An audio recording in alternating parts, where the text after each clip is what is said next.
Look what they putting on me when I was only doing all this shit to see it that we gon' eat. Guess I was wrong for trying to see it with my homies. I'm feeling wrong cause now I G by my lonely. I'm by my lonely, just getting money. I'm putting on but see somehow they say I'm phony. The love is gone and now somehow they hating on me. It hurt the most when it's somebody that should know me. It's just kinda wild to me. We was friends, now they can't get a smile from me. I gave an inch, they took so many miles from me. Without me mentioning how many miles I feed. What's up, everybody? Y'all know what it is. Cocat in the building. This is Football Heads. Bow. You are with Darren Green from the Seal. And I'm your boy R&R Cocat. Y'all already know. Okay, from the parent aspect, is travel ball really for you? Hello. It was a tricky question someone asked. I had some parents. I understand when these coaches are recruiting and they're selling you a sales pitch and things like that. And I remember a parent asking, she was trying to decide, was it better for her child to play school ball or travel ball?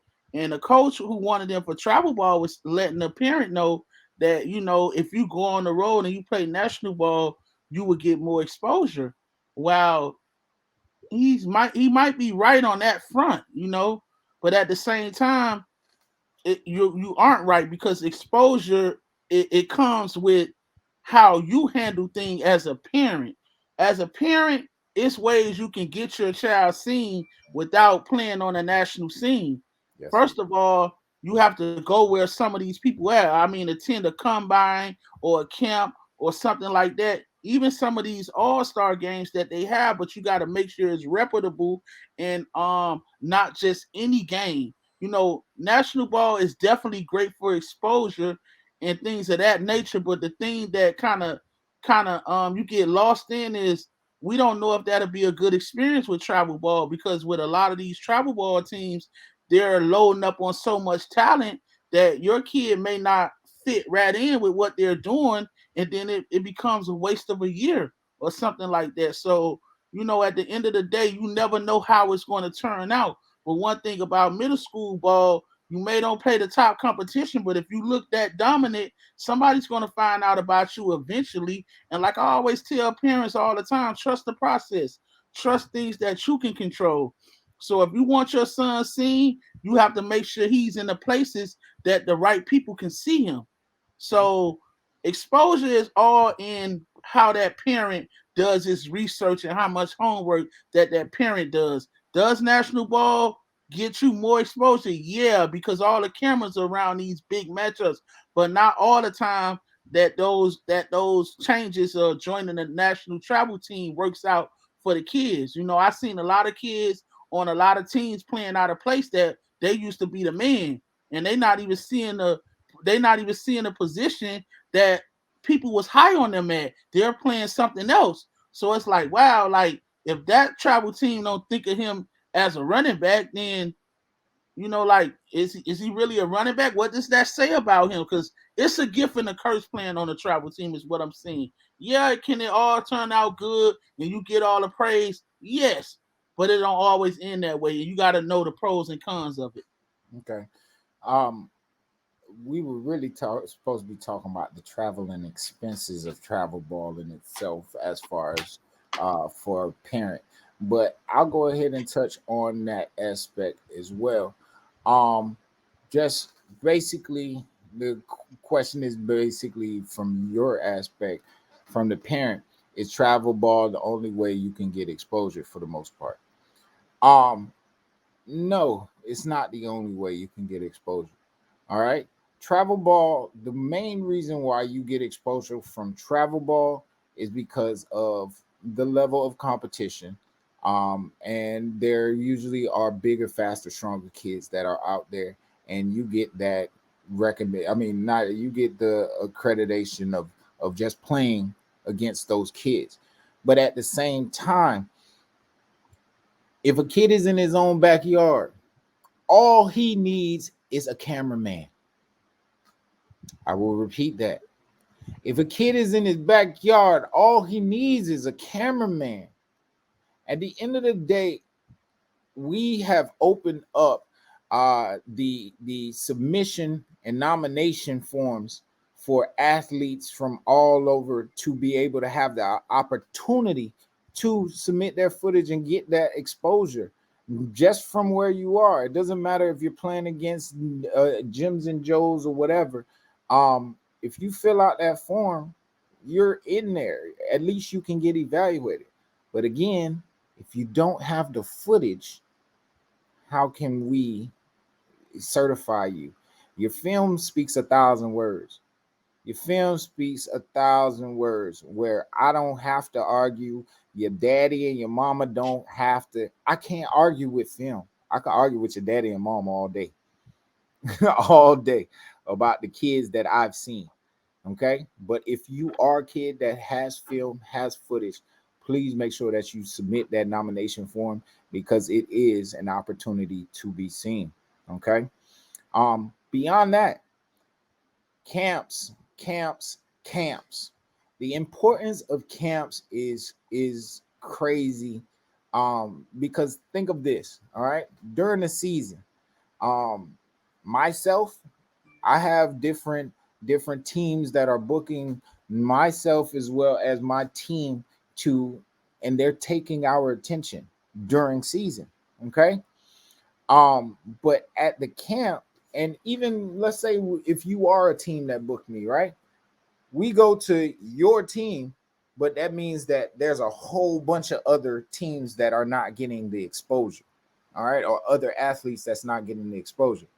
But if we throw a camp, it allows every athlete in the nation a chance to come and get the exposure. Plain and simple. If the exposure is not coming to you, you have to go and get it. Anything else to add to that? No, you were you stated everything perfectly. I think I covered most of what people should expect and not get baited into, someone trying to tell you like do your due diligence and do your research. Let's talk about this. Okay. Say I am a stellar athlete. All right. And we're gonna talk travel ball versus local ball. All right. Travel ball versus local ball. And say I am a stellar athlete where I am from. Okay. But the difference between a travel team and my local team is a difference of relative of distance. Okay. Say that I'm gonna have to travel 3 hours to get exposure or get on this travel team compared to my local team. What would you suggest me to do?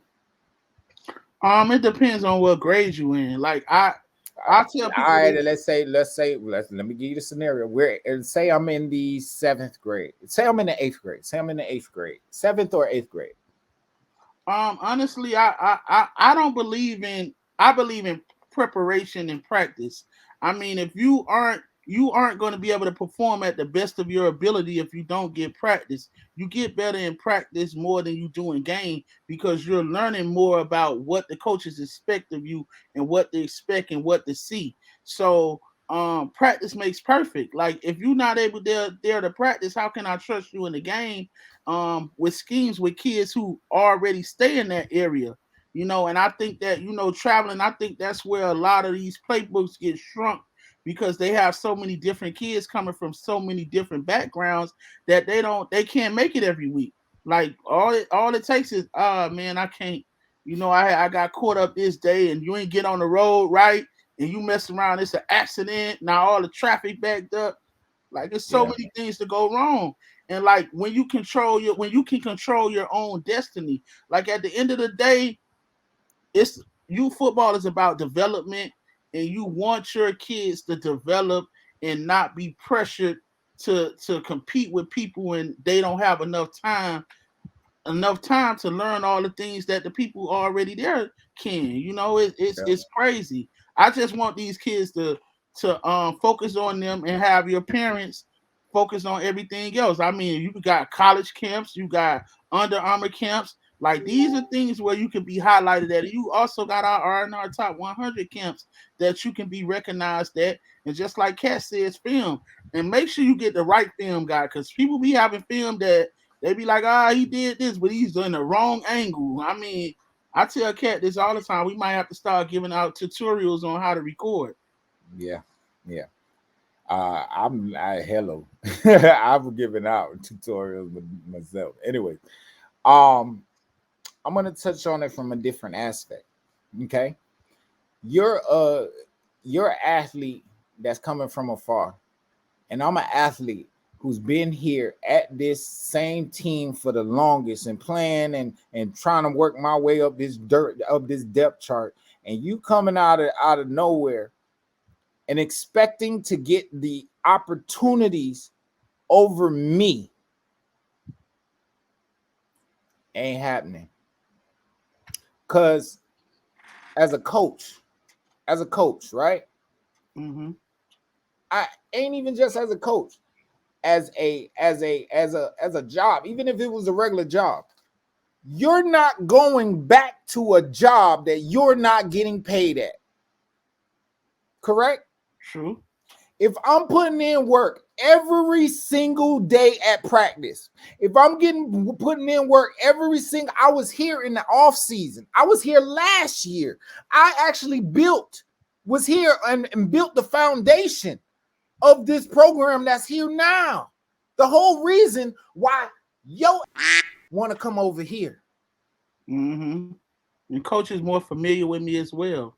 And I understand the playbook completely. All right. So why me, as a player who has been here and put in my work and whatever, and not getting paid yet, not got my full contract, not got my full, why would I stay if I don't never get the chance to cash in? Facts. Why would I stay as a parent?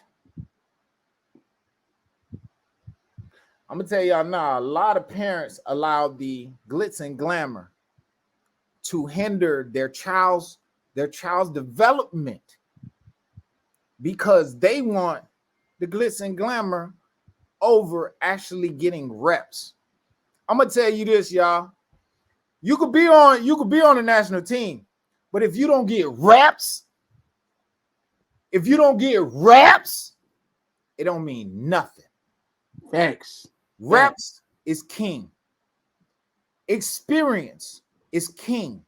And if you don't give your child reps and the opportunity to get reps, I don't care if it's at a local ball, I don't care if it's in spring, I don't care if it's here, there, wherever. As long as that kid is getting reps, he's getting better because he's getting understanding through doing it.